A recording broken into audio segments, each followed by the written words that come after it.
स्वदेशी को जन जन तक पहुंचाने के उद्देश्य से जींद से नरवाना की ओर स्वदेशी रथ यात्रा को रवाना किया गया। इस रथ यात्रा को हरियाणा विधानसभा के deputy speaker doctor Krishan Middha ने हरी झंडी दिखाकर यात्रा की शुरुआत करवाई। रथ यात्रा के माध्यम से लोगों को स्वदेशी वस्तुओं के उपयोग और देश की अर्थव्यवस्था को मजबूत करने का संदेश दिया जा रहा है। Deputy speaker doctor Krishan Middha ने कहा कि प्रधानमंत्री नरेंद्र मोदी लगातार देशवासियों से स्वदेशी अपनाने की अपील कर रहे हैं ताकि हिंदुस्तान का पैसा हिंदुस्तान में ही रहे। उन्होंने बताया कि पूरे हरियाणा में भारतीय जनता पार्टी द्वारा स्वदेशी को लेकर विशेष अभियान चलाया जा रहा है, जिसका उद्देश्य देश की आत्मनिर्भरता को और मजबूत करना है। स्वदेशी यात्रा जो रथ यात्रा निकल रही है वो आज जींद आएगी और जींद से हम इसको नरवाना के लिए आगे विदाई करेंगे।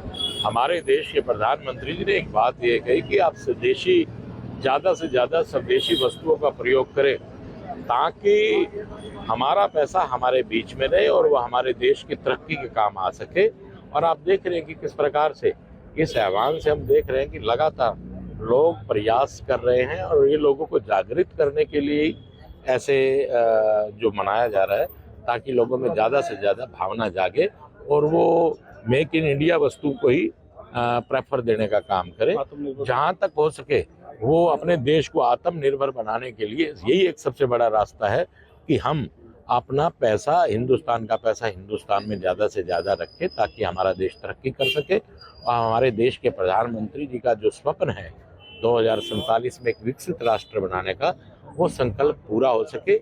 आज ये जो संकल्प है अकेला देश के प्रधानमंत्री का नहीं रहा, आज हिंदुस्तान की पूरी पब्लिक का स्वप्न बन चुका कि हम दोबारा से हिंदुस्तान को एक सोने की चिड़िया और एक विकसित राष्ट्र के रूप में पूरे संसार में बनाने का काम करेंगे। और मुझे उम्मीद है जिस तरह से लोग प्रयास कर रहे हैं, हिंदुस्तान की जनता प्रयास कर रही है और जल्दी हम इसे एक विकसित राष्ट्र के रूप में बनाने का काम करेंगे।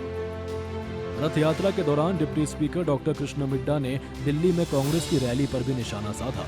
उन्होंने कहा कि कांग्रेस के नेता पूरी तरह बौखला गए हैं और उनके पास कोई मुद्दा नहीं बचा है। कभी वंदे मातरम को लेकर सवाल उठाए जाते हैं तो कभी वोट चोरी जैसे बेबुनियाद आरोप लगाए जाते हैं। उन्होंने कहा कि जनता सब कुछ जानती है और सही समय पर जवाब भी देगी। खाली बैठे क्या करें, वो लोग खाली हो चुके और खाली बैठा आदमी परेशान है और जनता में ये सब बातें करके अपनी सहानुभूति लेना चाहता है। भूल गए उस दिन को जिस दिन पंडित जवाहरलाल नेहरू जी का और पटेल जी का विषय हुआ था, तो वोट सबसे पहले वोट चोरी उन्होंने की थी। आज हम लोग उन देश के उन बांग्लादेशियों को, उन लोगों को बाहर निकालने का काम कर रहे हैं।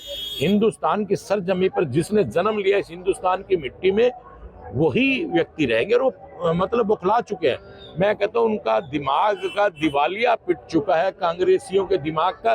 कभी तो वंदे मातरम कहने से हिचकिचाते हैं, कभी कुछ कहने से हिचकिचाते हैं। अब देखिए हमारा जन्म इस हिंदू राष्ट्र, हमारा जो ये हमारा देश है, हिंदुस्तान की धरती पे हमारा जन्म हुआ है और हमें वंदे मातरम और भारत माता की जय बोलने में असर ही क्या है।